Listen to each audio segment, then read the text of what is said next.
প্রথমেই চলে গিয়েছিলাম চন্দনেশ্বর মন্দিরে। মন্দিরটা দেখো ভীষণ সুন্দর,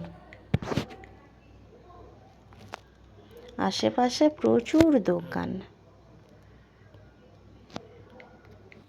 এই মন্দিরে প্রচুর ষাঁড় রয়েছে, আর প্রতিটা ষাঁড়কে দেখো সবাই পুজো করে ফুল দিয়ে।